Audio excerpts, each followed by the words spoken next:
And the point that Ubuntu is making in the marketplace is we are not anti-AI.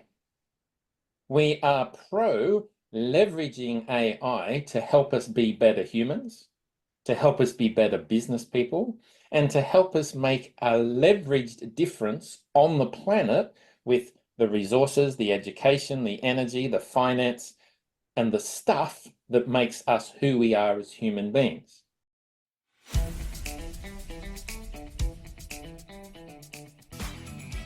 This is the Business Owners Smashing It Online podcast for entrepreneurs and business owners looking for cool online tools, apps and strategies to make business easy online. My name is Nick Cree and I'm your host. Each episode features a guest expert demystifying the online universe, sharing inspirational ideas and providing tested real-world strategies to help you get the most of what's available online to grow your business today. Don't be a slave to your business, get your business working for you. Subscribe now and get some great content and ideas for you and your business today.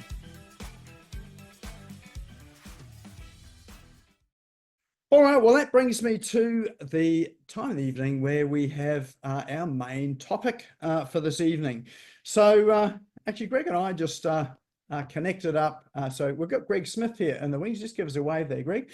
Greg's from Ubuntu, and he messaged me, I think about a year ago, and I responded a couple of days ago. So that's the great thing about LinkedIn is that, no conversation needs to be left unread, even if you come into it quite late. And I always enjoy having discussions with Greg because he really is a thought leader. And for those that don't know Greg, he has had a business there sending out personalized cards. So these are ones that are handwritten and they go out in the mail. Sometimes they get there too with Australia Post. Sometimes they get there within the week or a couple of weeks. But the great thing about these cards is that they are personal and they help to solidify a personal connection, a human bond. So in conversation with him the other day, we just got talking about AI and what's happening in the AI world, and also about sort of how disconnected people are sort of in the world as well too. So we've got a really we're probably more connected in terms of devices and access to things, but yeah, there's an incredible disconnection out there with people as well, which is affecting relationship, but not only relationships, it's a business and how we do business as well too. And while we're rushing headlong into AI tools, I don't know whether that's to avoid connection or avoid talking to each other or avoid thinking, or for productivity and all the other good things as well, then our discussion sort of turned around thinking, well, where's this going to leave us in the next 1 year, 2 years, 5 years, in life and in business. And because Greg has been so passionate about human connection, and that's really what send out cards, there were these cards that got sent out with physical signatures and writing on it. That's what that was all about. Greg's just taken that to a whole new level. So tonight's session, it's a discussion. And we'll kick it off with a bit of conversation. So I will invite you to come and join the discussion. If there's a point there where you think you'd like to chime in, you've got a point of view, you've got a question, feel free to unmute. So we're not necessarily going to call for hands up or whatever. So just like a group discussion, you can unmute, and when you find a space there, then you can come and answer and enter into this conversation. If you are a boarding school boy like me and have been taught to be polite and you should only ever raise your hand, feel free to do that. We'll see that as well too, and happy to invite you into the conversation. If you don't have a microphone or can't talk, then feel free to drop some comments or questions into chat. I've got that open and happy to monitor that as well too. And if you are on Facebook and watching this on Facebook, then feel free to leave comments in Facebook or join the discussion in the Facebook feed as well. I'll keep an eye on that, and I'll try and sort of bring you in on that there as well too. All right, so at this point here, Greg, welcome along to Business Owners Smashing It Online.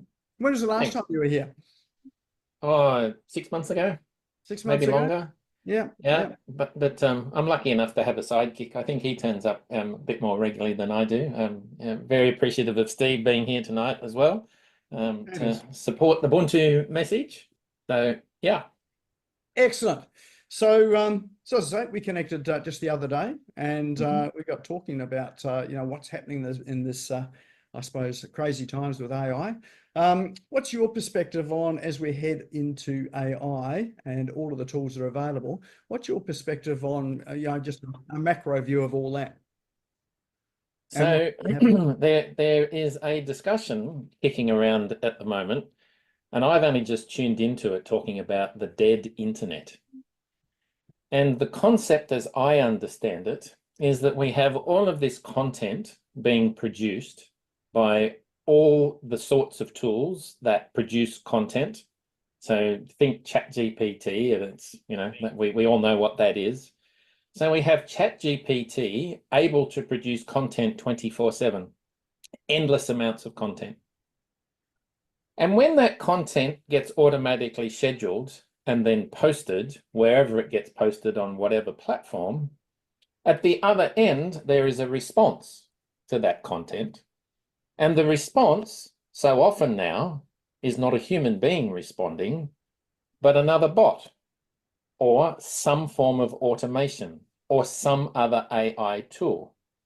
Now, is there anything wrong with producing content by leveraging AI? Well, no, I'm not philosophically opposed to that. Is there anything wrong with responding to content using automated tools? No, I'm not philosophically opposed to that. However, I think what's happening is with the volume of noise out there, human beings who at this point in history are still the decision makers when it comes to spending, we're relatively potentially sitting on the sideline watching a tennis match of bot produced stuff being responded to by bots, and we're just observers of something, and we're not on the court. We're not in the game because we don't need to be there. So the dead internet, the concept that I understand that to mean, is that the internet is now so bogged down in noise, nobody's listening. So the question becomes, what's the point? And the point that Ubuntu is making in the marketplace is we are not anti-AI. We are pro leveraging AI to help us be better humans, to help us be better business people, and to help us make a leveraged difference on the planet with the resources, the education, the energy, the finance, and the stuff that makes us who we are as human beings. So what we've said philosophically is, and let's play the game, Nick. Nick's promoting AI and all of those great tools. I'm on the tram with you, Nick. What we're saying to Nick is, whoa there, buddy. There is a counter argument, a counterbalance to be kept. And the counterbalance is the fact that every one of us put our pants on one leg at a time this morning. That's a reasonable assumption. That makes us human beings first and business people second. Human beings first and leverages of AI second. Here's what I know, Nick. None of us are going to have I mastered AI as an epitaph. I made budget has never hit anybody's tombstone. The stuff that is of importance, that is of significance to human beings, is the human qualities that end up on people's epitaphs: love, care, reconciliation, tolerance, engagement, connection, all of that stuff that makes us imperfect, pain in the neck, human beings that get in each other's way and cause a mess. AI is not messy. AI is linear, it is perfect, and it can't make a boo-boo that is messy as the mistakes that, who can I pick on? That Paul Kennedy makes on a daily basis. I know Paul, I can pick on him, even though he's nicked off and doing something else. He's gone to change his shirt. Gone to change his shirt, that's it. So What do we now do?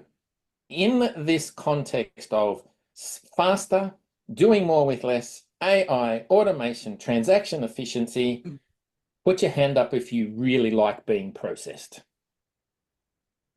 Versus, put your hand up if you really like being cared for, engaged with, remembered, tolerated, responded to, honored, resonated with, forgiven, cared for. So the Ubuntu team have said to the market, let's jump over 10 years down the track, 10 years into the future, and consider how it is right now that we communicate with each other in business in ways that resonate and connect human to human. So, Nick, I'm going to take another couple of minutes on this, if that's all right. I've got something I want to share. All right. The book that you just shared, The Ruthless Elimination of Hurry. A couple of weeks ago, about 6 weeks ago, I spent a week in Sydney. I live on the Gold Coast, but I spent a week in Sydney with my 84-year-old mum. And I asked myself the question, in a week of mum doing her usual blah, blah, I wonder what my 84-year-old mum knows about human-to-human connection and communication for business in 2024. And I listened for a whole week and I made a summary. Greg, for years around the war, Second World War, we had no or little butter, we had no sugar, no flour, and no fuel. But somehow we made do. Lil and Alf, who lived next door, they were childless. And I, as a little kid, became their surrogate child, and they spoiled me rotten. I loved them, and Alf cried when I got married because he thought I was leaving. Once a year we went to the beach. It was the most memorable and hugest adventure of my childhood, that once a year I went to the beach. We never locked the doors. Playtime in the street finished when it got dark. A few times a year, your grandfather, and my grandfather worked as a senior member of the Homebush Abattoir, would supply the meat. He would actually nick it and feed all of the boys in the seminary for a weekend because those poor bastards were starved. We owned nothing electronic. Entertainment was self-made and we had a ball. If there was a celebration, everybody in the street somehow knew and they all just turned up and bought something. Everyone seemed to help raise everybody else's kids. The bank manager was your friend and financial supporter. The blokes knew how to fix things and the women made stuff. And we never, ever knew what it was to eat out. Couple more. In the local general store, when my mum, so my grandmother, had money, Mr. Johnston served her personally, and she didn't have to ask for what she wanted. He knew your grandmother's preferences. Dad, so my grandfather, would give the nuns sixpence, money he did not have, to put a wager on the chocolate wheel at our school fete. And what I hear in all of that is tenacity. I hear generosity.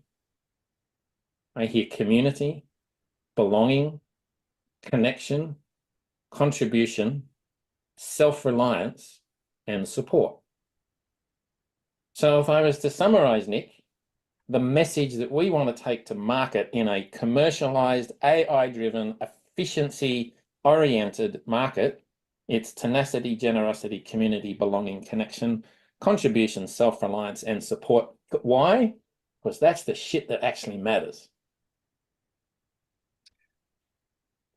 So if it matters, is it commercially viable? Like these days here, what I see with businesses and people, that it's all about trying to get as many leads and customers into the door as possible.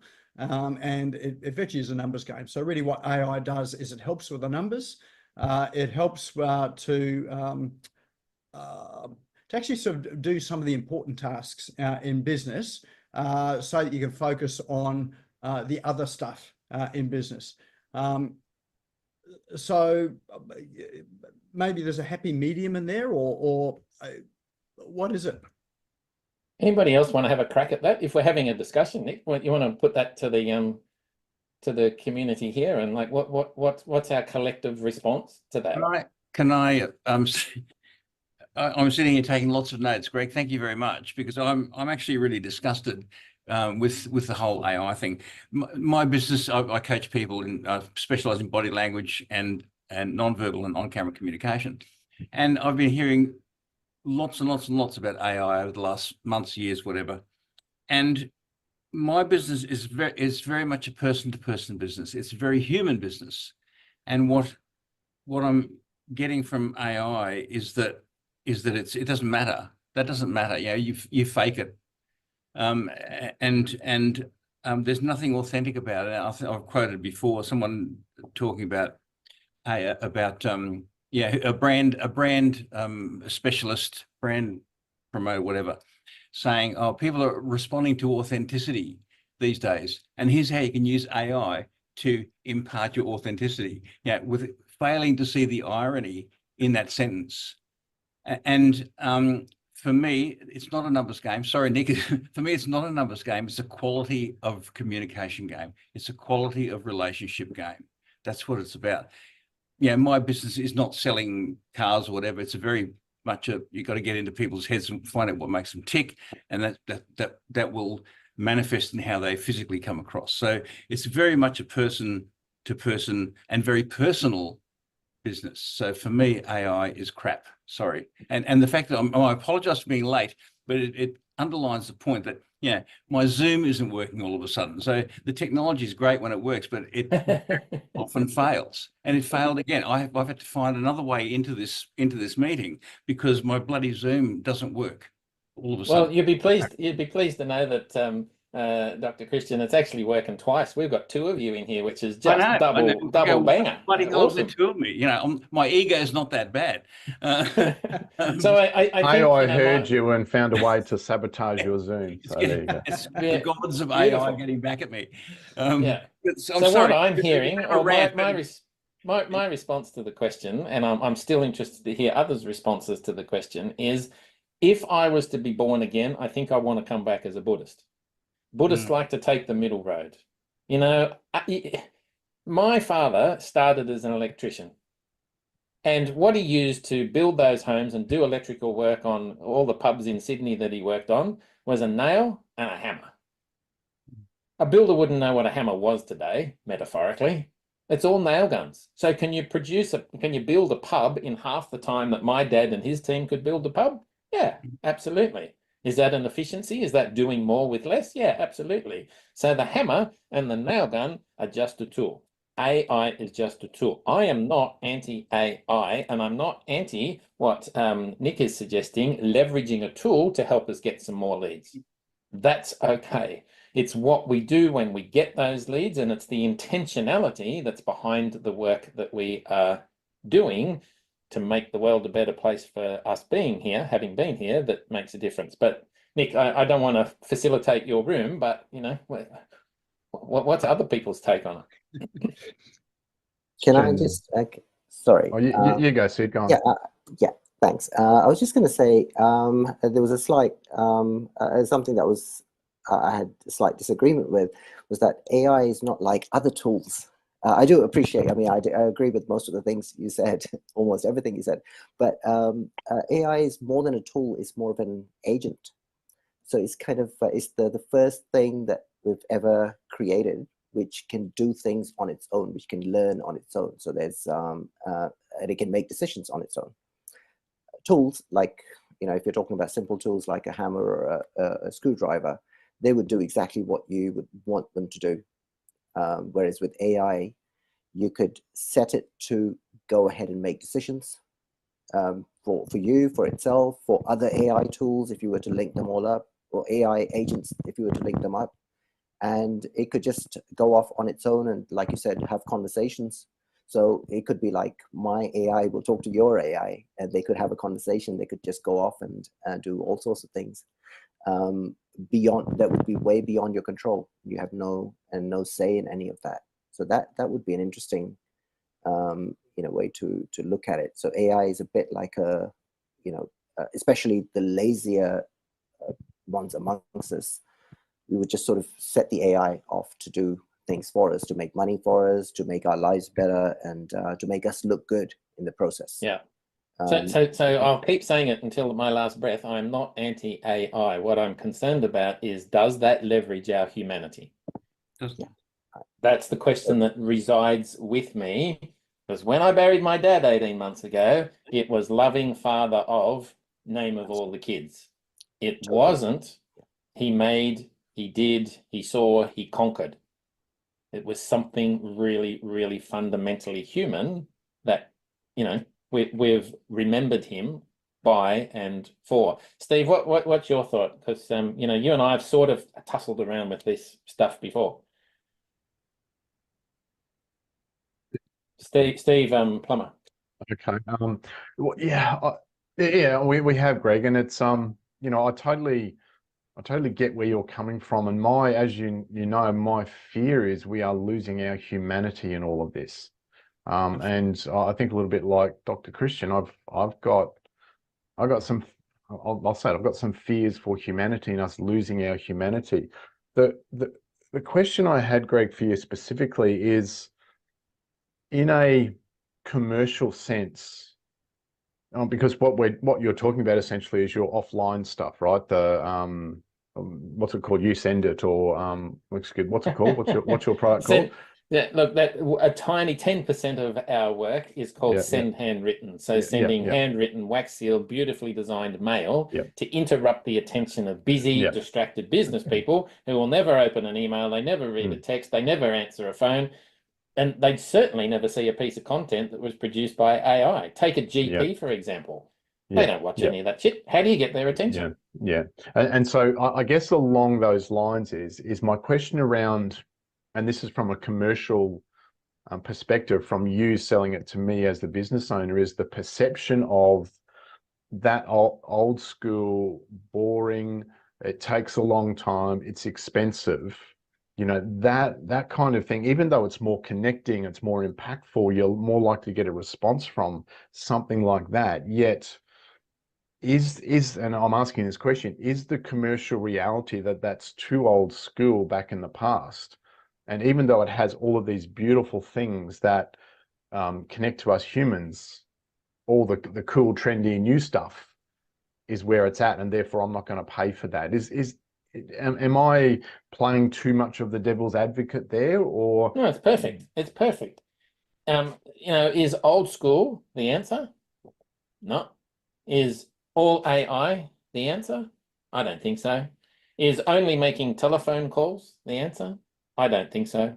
I think we have to take the middle road, make decisions about horses for courses, and make intelligent, informed decisions about how we get the attention of the people that we would like to have as clients.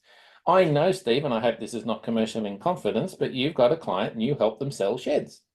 Yes. Great. So if the people that you want to sell sheds to are farmers, how do you get farmers' attention so that they buy a shed? And you've shared with me some of the amazing success that you've had with what you do. So let's say, and I'm looking at a sample here on my desk at the moment. We had I'll tell a story to answer your question. We had a prospect come to us, a young lady. Her name is Benzie. She's an artist, Carla Benzie. And she came to us and she said, Greg, could you get that painting? And I won't, that's a painting. It's about 3 meters by 4 meters. It's of Toby Price. And she wanted that painting hanging in the headquarters at Red Bull in Sydney. And we had a conversation with Carla and we said, well, did you get Toby's permission to paint that? She said, yes, he's my neighbor. We said, great. did you get Red Bull's permission to paint it? Because it's all covered in Red Bull livery and, branding and all the rest of it. And she said, oh, crap, didn't think of that. We went, oh, okay. So no, we're not going to try and sell your painting to Red Bull, but we might be able to position you as the Red Bull elite athlete portrait artist. She went, great idea. How are we going to get the attention of the decision makers at Red Bull? Well, how would you get the attention of the decision makers at Red Bull? And there are about 25 of them. You ring them up, you send them an email, you put out a LinkedIn post. What the hell do you put on a TV ad? Do you put on a radio? What do you do to get those guys' attention? They are head down, backside in the air, not interested in anything except their own stuff. So what we did was, one afternoon, I posted 25 of these all at one time with Carla and her pet pig on the back of the card with a QR code that was attached to my creative director, Andy's phone number, with a nice handwritten message on the inside in a wax sealed, nicely designed envelope. And a week later, Andy, our creative director's phone rang. And the voice on the other end said, hi, Andy. It's Kurt here, Managing Director of Motorsport Marketing at Red Bull. Can I speak to Carla? He said, under no circumstances. He said, what do you mean? And he said, Andy said, Carla is a raging introvert. She talks to nobody unless they come through me. And Kurt said, I am the Managing Director of Motorsport at Red Bull Marketing. And he said, yeah, I heard you. And he said, are you responsible for sending all these cards to our office that have all arrived in the last day or so? And he said, yep. And he said, well, what the F are all of these cards? And he stopped mid-sentence. And Andy said, oh, so that penny just dropped, did it, Kurt? And he went, yeah. He said, what's the penny? And he said, I'm frickin' calling you. Exactly. So there were two conversations, Carla, Andy, and Red Bull, and it looked like that she was actually going to get that painting hung in Sydney. Austria put the kibosh on it. So my point is, how otherwise would you have got the attention of those guys? If you're selling hamburgers, you don't send somebody a handwritten wax seal card in the mail because it does cost a few bucks. And it's got to be intentional, and it's got to be clever, and it's got to be nurtured with phone calls and emails and texts and a whole ecosystem of communication. So, if I'm allowed to keep talking, last year we got the attention of an $18 billion Australian company, and they rang my client because something really clever sent by registered mail landed on their desk. They came to the boardroom table. It's an ongoing conversation. Greg, can I join the conversation? Yes, Paul. Okay, good, thank you. So, look, I don't think it's just about AI. I think it's about a whole lot of things, all of which are essentially driven around, I guess, productivity, efficiency, or leverage, or words that we might use like that. And when I say it's not just AI, if you think about what each of us does, we are told that we have to have a newsletter, we need to send emails, we need to network, we need to have blogs, we need to do LinkedIn, etc. And we are drowned in everybody else's stuff. So I so agree with what you were saying. And we hate it. And in fact, I think Tasha put a note up there saying she hates it. We all hate it. But interestingly, we all do it. And I think that's our contradiction. We all actually hate being on the receiving end of it, but somehow or other we've been convinced that we need to do it ourselves.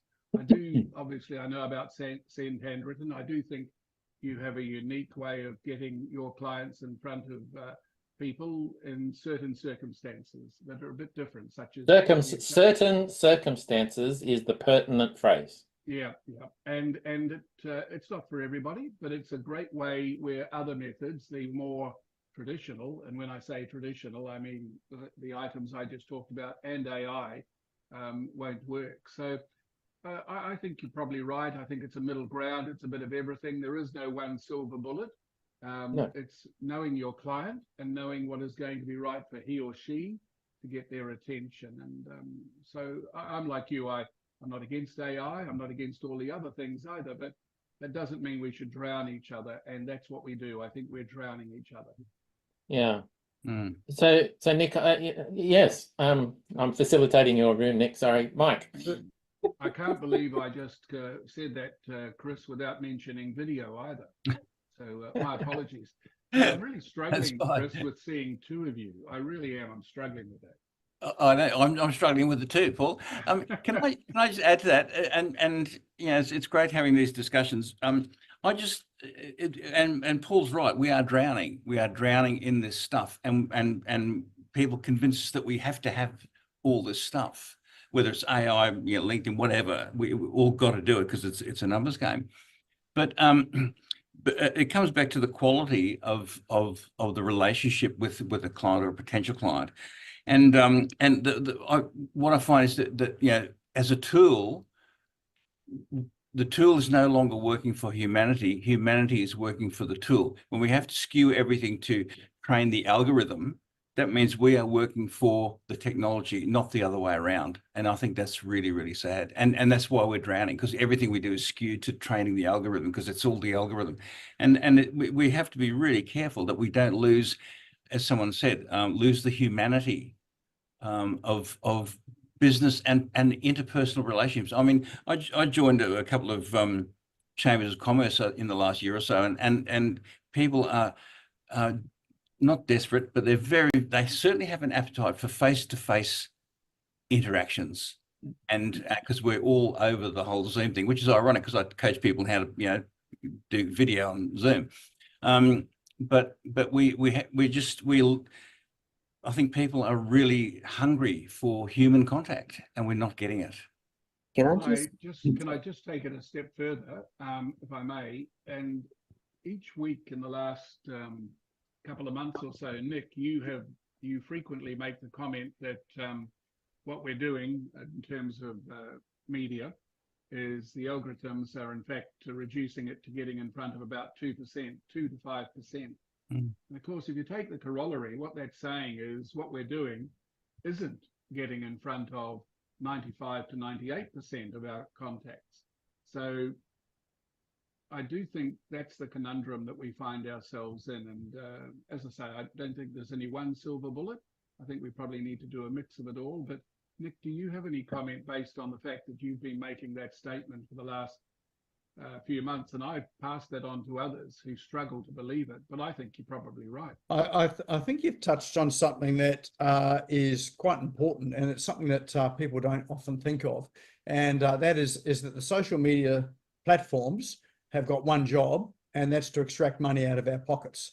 And so so the way they do that is, you know, at the beginning, there was this big wide social network, and it was great because now you can communicate with people that you hadn't seen for, you know, 10 years, 15 years at high school, you know, all of those sort of things. So all of a sudden it's just expanded your whole communication. But what's happened is that as we've all jumped on board these platforms, then they've come back and shrunk the reach right down to probably less than what it was before we had the social media platforms.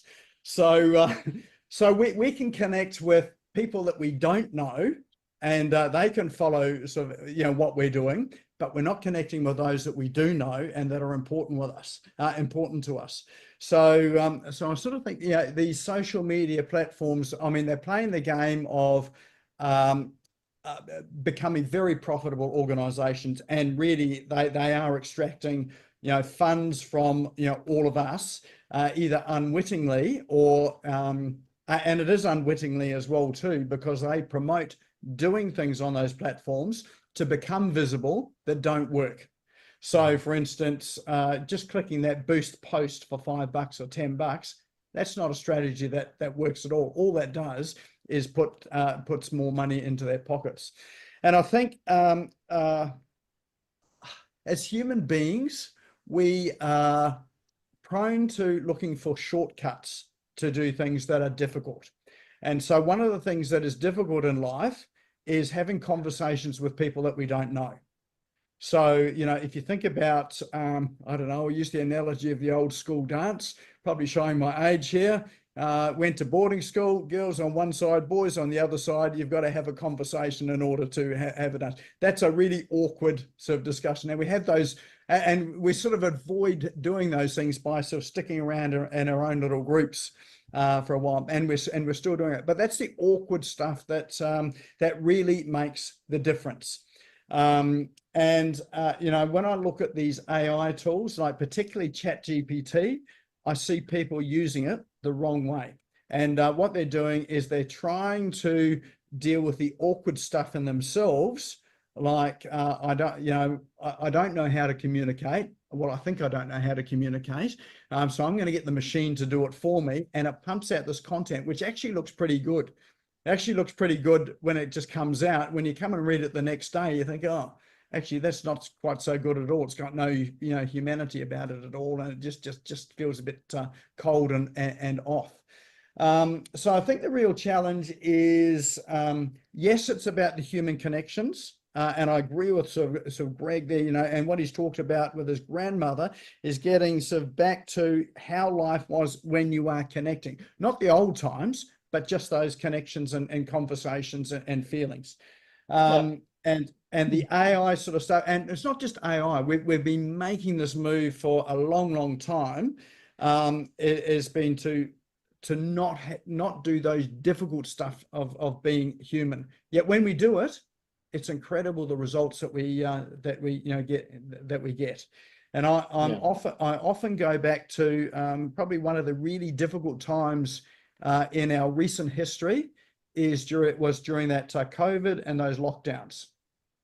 And so that started to polarize sort of people's conversations, and there was a lot of information and misinformation and disinformation out there, but there was also a lot of lack of critical thinking all over the place. So we'd lost the ability to really connect and have good conversations, even if we disagreed with each other, and really sort of start to think through and to realize that actually the person is more important than the point of view. I got a thought that I'd love to share, if that's okay, Nick, on this whole topic. I've got a list here in front of me in ascending order from the bottom of this little post-it note to the top, and there's 7 words to share. There is the economy of stuff. You know, the Industrial Revolution mastered producing stuff more and more efficiently. And in Australia, we measure the efficiency of our stuff with Choice Magazine and consumer protection laws, et cetera, et cetera. Then we started to morph into the service economy.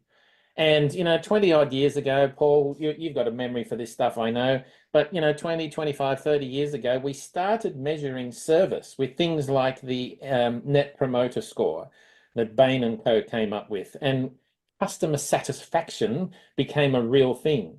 Then we morphed into the experience economy, and we rely more on what somebody says on TripAdvisor than our sister who's just been and stayed in that hotel, rather than listen to our friends and family. We go on and we have a look at TripAdvisor to get feedback on what an experience has been like. We rely on Google reviews.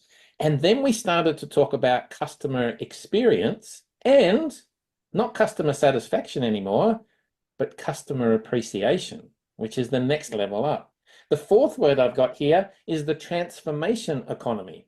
And we started talking about, okay, so we're all fed and watered and we belong and our self-esteem's okay. How do we transform and learn and grow and become more than what we ever thought was possible for us as individuals and as a community? So the personal development world really got a wriggle on.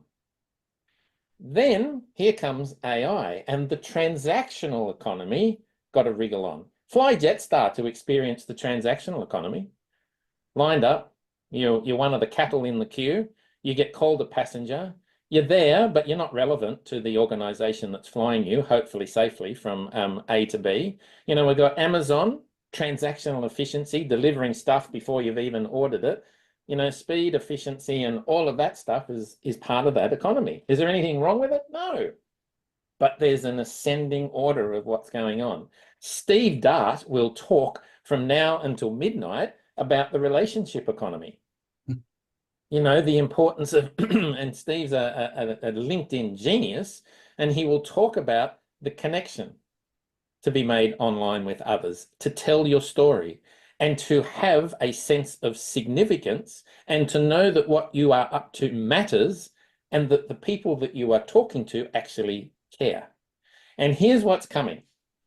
I have a friend, he's also a client of ours, and he is a master of measuring customer appreciation.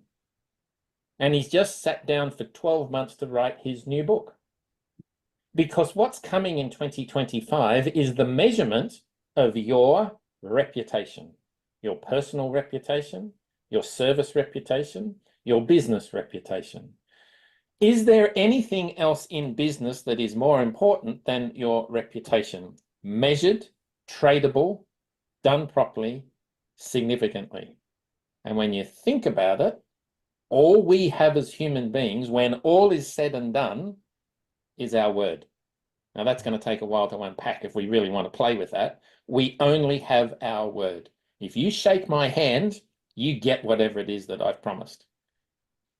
Do you always shake the hand in a transaction with the organizations we interact with and know that that's going to be delivered at a reasonable price on time if it's a meal that it's hot with good quality ingredients with a smile on the waitress's face, etc., etc.? No, it's a lottery often.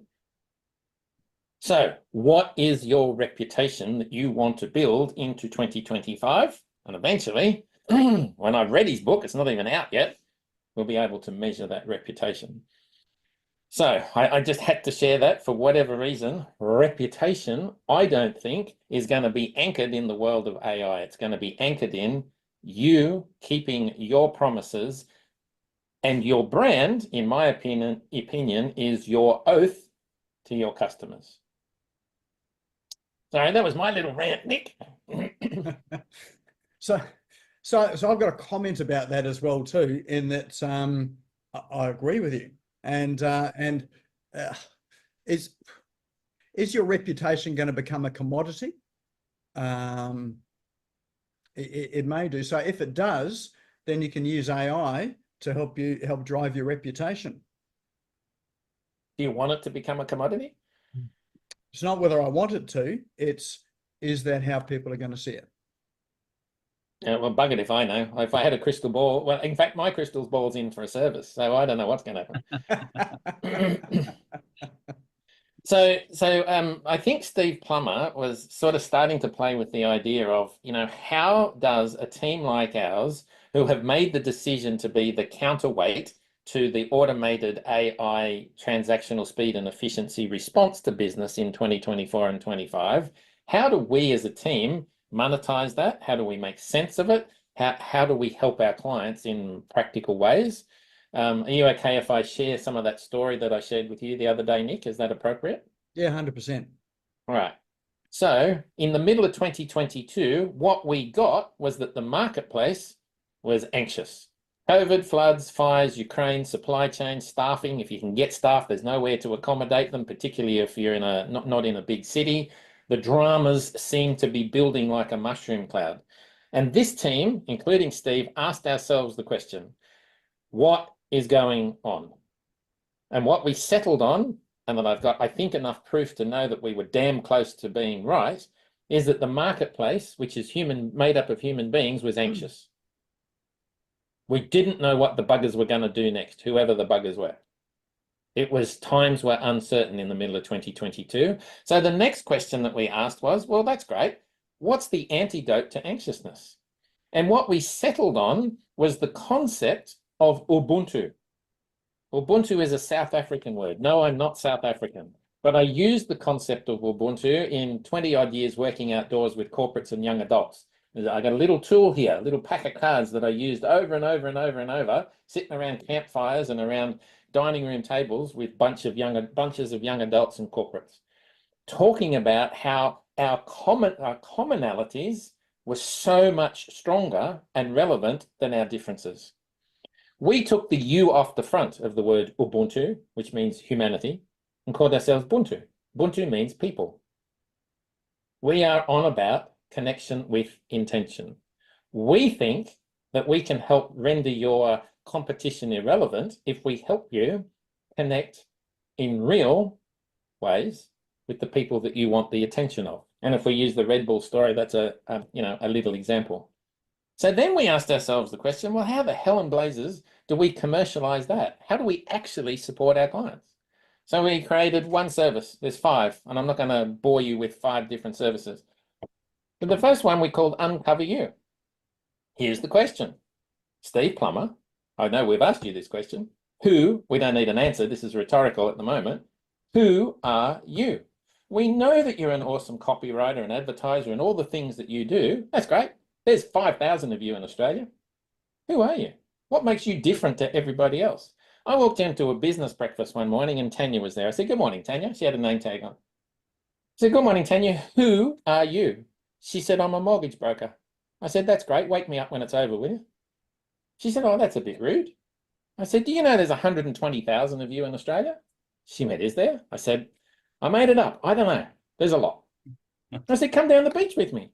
She said, what? We just got to breakfast. You're crazy. I said, thank you. That's a compliment. She said, I said, in your head, come down the beach with me, stand on the beach at Surfers Paradise on a windy Sunday afternoon. It's blowing a nor'easter to Kingdom Come. What do you see? She said, white caps. I went, great. They're all mortgage brokers. Which one are you? She said, I don't know. I said, no, nor does anybody else. So we said, you need this process to get really clear, this Uncover You service that we provide, so that you're really clear and really confident on not what you do, but who you are. She became a facilitator of wealth for middle-aged women who've suffered divorce. For a period of time after that process with us, when you asked Tanya who she was, she would then say, oh, Greg, I'm a facilitator of wealth for women like me. We go, great. What do you do? I do mortgage broking. How do you feel after that process, Tanya? She said, I feel confident and I feel clear and I know what my message to market is and who my audience is. Turns out, in Greg's opinion, the riches are not in the niches. The riches are in the relationships. Relationships with middle-aged women that I had, based on her new positioning, I sold her 3 clients in about a month. Middle-aged women who suffered divorce. And we're all at 6s and 7s about how to survive that. So that's great, Tanya. You're now a facilitator of wealth for men and all that stuff. What's the next step?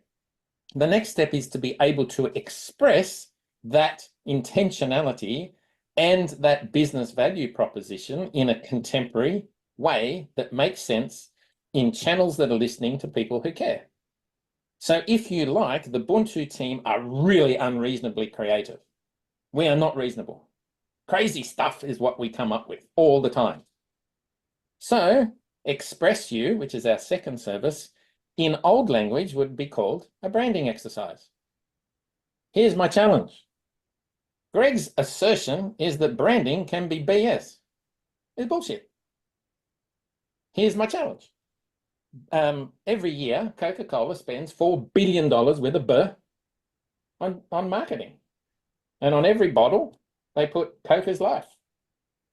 Really? Who for? The shareholders and the owners of the company. Coca's death in a bottle. It's poison. Yet, when you've got enough money and you've been in business long enough, you can tell whatever lie you like and make it true. I've got a problem with that. That is not making a promise that is authentic and genuine and worth delivering. Are they multi-squillionaires? Yep. Is that what we want on the planet? Maybe. For me, no. So how do you express you? Because if you tell such lies, you're out of business or fined or in jail or in trouble with the government or somewhere in a heartbeat. Mm. So let's be authentic and real and resonant and tell the stories that matter for you and to your audience, regardless. Dance as if nobody's watching. Sing like nobody's listening. Because there is nobody like you. The third service, and this is where Steve Dart comes in, we made the decision that the only place we would play online was in LinkedIn. Why? Because that's where business people hang out, as a general rule. With over 1 billion people on there now, the service that Steve delivers, there's actually 3, but the big daddy of those is called Amplify You. How do you take the genius of you and then amplify it across the planet? You leverage the largest B2B platform on the planet and you make it sing. Steve just happens to know how to do that really contemporarily, human to human, making connections so that conversations can begin. That's the game. If you want to do Facebook and TikTok and Twitter and all those other things, fantastic. Talk to Cree. Don't talk to us. We don't know what we're doing in there. The fourth service we call Develop You. Develop You is about taking a business from boring and bland and ordinary and window envelope to remarkable, memorable, response-worthy. Another quick story to make a point. Then I'm going to keep quiet. No, I probably won't, Nick, but sounds good. I thought it was too good to be true. Yeah, that's right. Too good to be true. So Mitch comes to us. Mitch is a fencing contractor on the Gold Coast. He puts fences around building sites. Mitch says, Greg, I'm having my backside handed to me on the Gold Coast. The rich kids are finishing school. Their dads are buying them a truck or two and a yard full of fencing. And they're cutting my prices by half. He said, what am I going to do? And there was me, there was Steve, and there was our creative director, Andy, sitting around the cafe table. And we said, Mitch, you're going to double your prices. He said, Greg, you're an idiot. I went, yep, thank you. That's a compliment. He said, what do you mean we're going to double? I'm going to double my prices. When we said, you're no longer a fencing contractor. We're going to develop you into something else. And he went, well, I don't get it. Here's what we're going to do, Mitch. We are going to do a deal with the local Indigenous art community. And for every one of the building sites that you put a fence around, we're going to have 2 or 3 artists print their artwork that is relevant to that piece of geography or that piece of land. And we're going to print those and hang them like an art gallery around your building site. And on each post between each piece of artwork, we're going to do an oversized QR code that when scanned will have the artist telling the story about what that piece of art means, why it's relevant to this piece of dirt or sand across millennia. You are no longer a fencing contractor, Mitch. You are a community storyboard. You are a purveyor of good news, linking community together so that the world is better for you having done some temporary fencing with people and story and history connected. And he went, that's genius. We said, we know. But you're not going to do this, are you, Mitch? He said, what do you mean? And we said, well, you're going to have to take this to your board. Take one of us with you. And we really wanted Andy, our creative director, to go because he'd sell this in a heartbeat. No, Mitch says, no, that's not company policy. We don't do that at our business. We said, well, this is dead in the water then because you don't have the knackers to tell the story. The story needs to be told or it won't fly. He said, I'll sell it. Now, that's some months ago and hasn't sold it to his own team yet. But can you imagine the significance of a community gathering around a boring building site to hear the story and to view the artwork and to make sense of some of the connectivity across millennia with a piece of damn sand? The rich kids would never do the emotional labor to go from fencing contractor to community storyteller. That is develop you. Boring, bland, corporate to remarkable, memorable, significant, response worthy. And the final service, there's lots of them, but we call it support you. We are your plug in, plug out business development team. We've got a whole team behind us supporting men and women in business to show up, express their significance and make the difference that they get out of bed to have every day.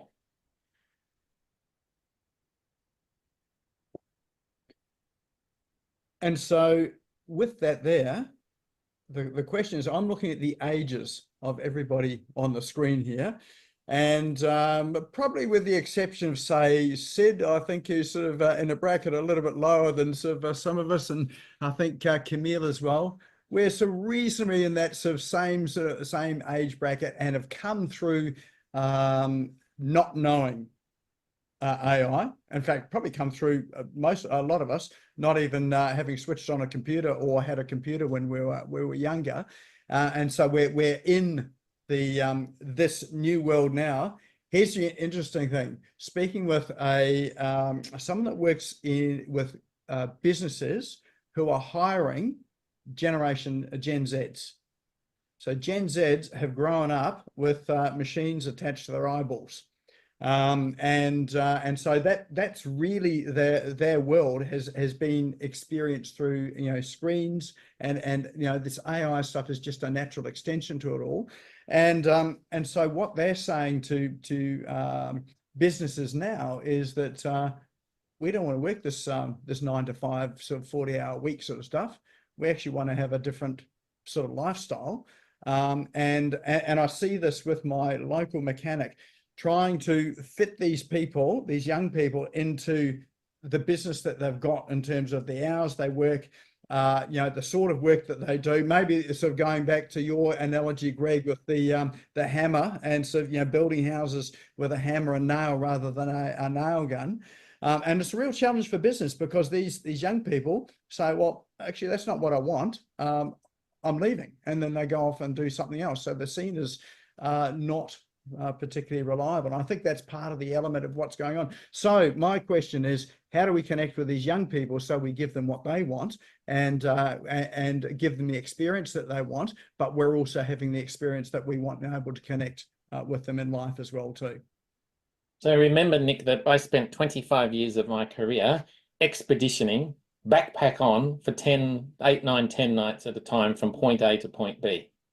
I can tell you what every one of those corporates and young adults was seeking. Every one of them. Everyone wanted to be fed and watered.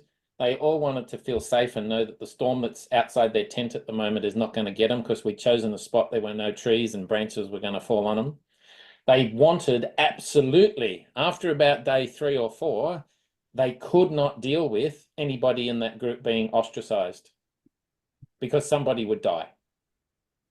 Their self-esteem, when facilitated properly by the end of an event like that, was top hole, was really, really good. And that facilitated them to go on and reach the potential that they wanted to reach. Everyone on this call and every one of those thousands of kids that me and my team worked with, they all craved significance. Every single one of them. And every single one of them wanted to be loved and cared for.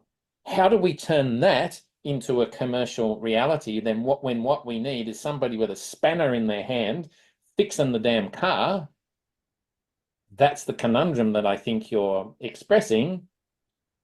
I don't know exactly the answer to that question, but I think we've got to love the buggers so that they've never been loved before, so that the significance of their skill set and who they are gets expressed. And maybe that's just a bunch of motherhood statements, but I don't know how else to navigate that given my nearly 60 years on the planet. It's the only thing that makes sense to me. And I think that is really the challenge. Yes. And I think with where we've come, you know, with all of these tools and AI, we've forgotten that part of humanity. So we need to reconnect with that. As soon as we start to reconnect with it, then we start to engage. Just a quick story. I can see you opening your mouth there, Greg.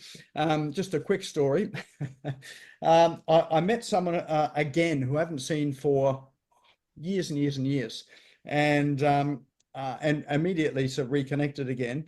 And she said something that I didn't know. So it would have been about 10 years ago. And I told my story about GFC and how I lost everything in the GFC, and just went through that whole story, which was reasonably painful time. She said to me, she said, the reason why I really connected with you is because you told that story, and it reminded me of what my father went through and some of the things that he said and what was important. She said, that's why effectively I'm in your world today, and I'm still here as well. So I think, you know, often we underestimate the power that we have in terms of our human experience, expressing it, and how that actually then connects in with other people. Storytelling is crucial. And unless you're going to ask me another question, my finishing thought for tonight is we've got a bunch of 30 or 40 sayings at Ubuntu, and the one that I've picked out of the pile tonight is, when we are curious, when we sit in wonder, we discover wonderful. Fabulous. And on that note, that ends our session for tonight. So if you enjoyed it, let's give us a virtual thumbs up or clap, or well, even if you didn't enjoy it, let's just do the same. Yeah. So Nick, on my screen there's my QR code, which is a link to my LinkedIn profile. So if somebody wants to connect, grab that, or whether you put our connection details out somewhere in the post-it notes. We'll drop it out in the post email as well too. Are you on LinkedIn at all? Yeah, I better be, because my 2IC's sitting here, and if I wasn't on LinkedIn, he'd cut my throat. Yeah. So you can connect with Greg on LinkedIn. If there are too many Greg Smiths there, just find Steve Dart and he'll link you to Greg Smith. Indeed. Excellent. Oh, look, I really appreciate you coming on. I think it's a really fabulous session, and I think it's so different to some of the normal stuff that we have, and the apps and tools, and the hurry that we've got in business. So that book was intentional tonight, because you were speaking as well. So thanks for that, and I think that sort of helps to ground us, and I think about why we're in business, what we're doing, how we connect, and what's the purpose of it all. So we do have a door prize for tonight, which is, Greg? So a couple of years ago now, I co-authored a book called How to Be a 6-Star Business. We know what a 5-star business looks and feels and smells like. What about if you were to turn your business into a 6-star enterprise? The subtitle is An Action Guide to Move Beyond 5-Star Reviews and Create a Bigger Impact in the World. And I think there were 22 of us co-authored that. Some people in here would know some of those people. I don't think there's any of the co-authors here, but that's up for grabs tonight for however you want to allocate that. Nick, I'll post it out to whoever that happens to be. Fabulous. And so it's a real tangible, non-digital book there that you hold in your hands, and you can read it. All right, we do have a special way of drawing that as ever, and that's our Wheel of Names. So everybody's name is entered into this Wheel of Names. Don't leave yet. If you disappear now, we are bound to draw your name. And if you're not here to claim it, we go and redraw it again. So let's spin that wheel, see who our lucky winner is tonight. I bet it'd be Steve Dart, won't it? And no, it's not. It's Dr. Chris. There we go. So someone, one of him though. Which one of him? Someone will contribute to the conversation. I need two books, because there's 2 of me. Yes. Yeah. Send him the AI version. Thank you. I very much look forward to reading that book. Thank you very much, and thank you, Greg, for that wonderful discussion. And I think we're meeting on Friday, so I'll grab your address and all that on Friday, and then I'll get it out to you. Yeah. Okay. Thank you. That'd be great. And I was just going to say too that the people that often contribute in these sessions are the ones that actually win the prize as well too. So speaking up is a good thing.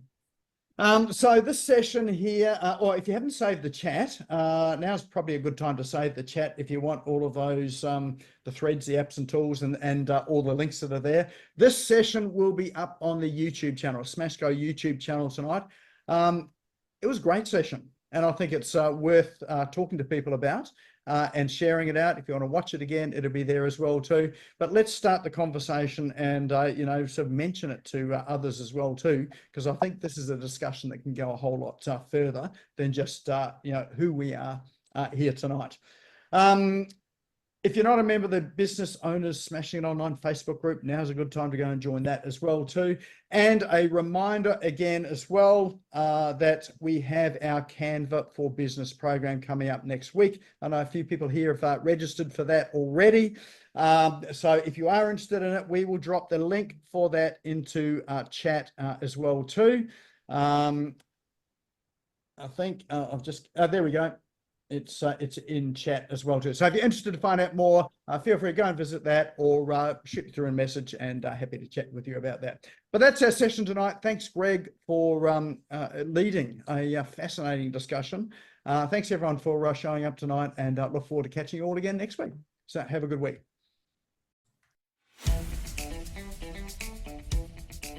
Thank you for tuning in and listening to the Business Owners Smashing It Online podcast.